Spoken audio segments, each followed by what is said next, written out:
Bismillahirrahmanirrahim. Assalamualaikum warahmatullahi wabarakatuh. Alhamdulillahirabbil alamin. Assalatu wassalamu ala asrafil anbiya wal mursalin wa ala alihi wa sahbihi ajmain, amma ba'du. Pertama-tama marilah kita bersama-sama meningkatkan kehadirat Allah Subhanahu wa taala, yang mana pada kesempatan ini kita masih dapat berkumpul dalam keadaan sehat walafiat. Salawat dan salam selalu terlimpah curah kepada baginda kita Habibana wa Nabiyana wa Maulana Muhammad sallallahu alaihi wasallam. Mudah-mudahan seluruh umatnya termasuk kita yang ada di sini mendapatkan syafaatnya. Amin Allahumma amin. Hadirin rahimakumullah, anak-anak yang Bapak cintai. Di sini Bapak akan membawakan sebuah kultum yang berjudul Anak yang Soleh. Apa anak yang soleh? Apakah yang namanya soleh atau soleha? Di dalam surat Luqman ayat 13 sampai 14 berbunyi, Bismillahirrahmanirrahim. Wa in qala Luqmanu libnihi wa huwa ya bunayya la tusyrik billah inna syirka la zulmun azim.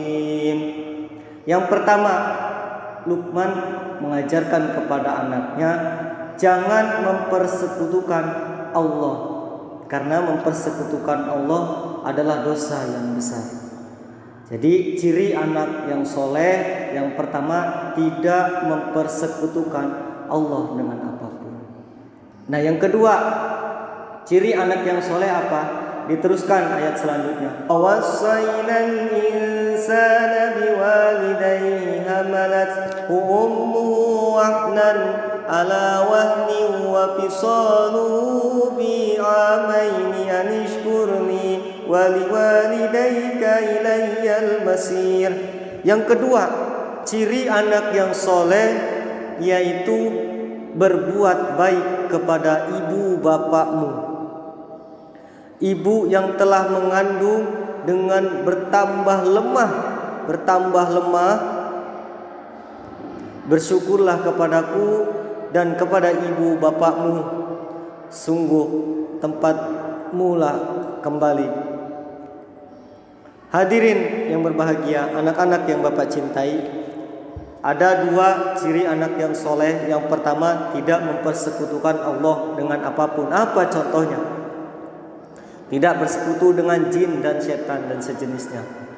Tidak bersekutu dengan dukun dan sejenisnya, yang menyebabkan doa terhalang, semua peribadatan kita terhalang. Nah yang kedua, berbuat baik kepada ibu dan bapakmu. Banyak cerita rakyat, malin kundang, durhaka kepada orang tuanya, binasa.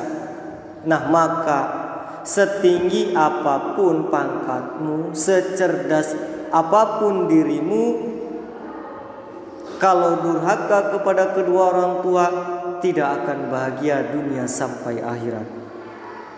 Sahabat Nabi begitu rajin ibadahnya. Siapa? Alqamah mati dalam kondisi yang kafir, dalam kondisi yang tidak beriman.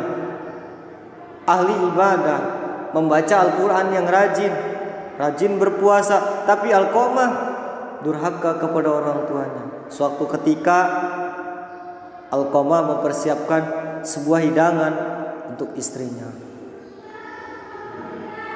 Tanpa disengaja ibunya makan.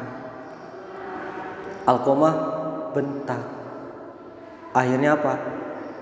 Ibunya sedih, kecewa, sakit hati, pulang dalam kondisi keadaan sedih.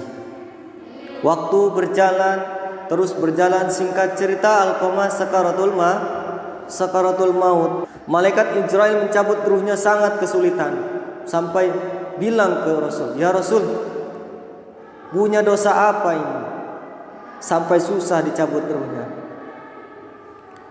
Rasul nggak bisa menjawab. Sahabat-sahabatnya mentalkin, "Asyhadu an la ilaha illallah wa asyhadu anna Muhammadar Rasulullah." Alqamah tidak bisa menirunya. Suatu ketika istrinya bilang, "Ya Rasul, Alqamah ini pernah menyakiti perasaan ibunya." Kata Rasul, "Panggil ibunya." Sampai lebih dari 3 kali ibunya enggak memaafkan. Kata Rasul, "Kalau Alqamah tidak dimaafkan, kita bakar." Mendengar ucapan itu, ibunya menangis, spontan menangis, mengeluarkan air mata, membayangkan Alqamah saat kecil, Alqamah saat timang-timang. Akhirnya ucapan ibunya, "Ya, saya memaafkan kesalahan anak saya." Meninggal dunia. Nah, dari kisah ini kita bisa ambil pelajaran, ambil hikmah, bahwa sehebat apapun kita, apalagi kita sebagai seorang anak, kalau tidak berbakti kepada ibu bapak, nol pahalanya. Sepinter apapun kita, setinggi apapun derajat kita, pangkat kita, nol nilainya bila durhaka kepada ibu bapak.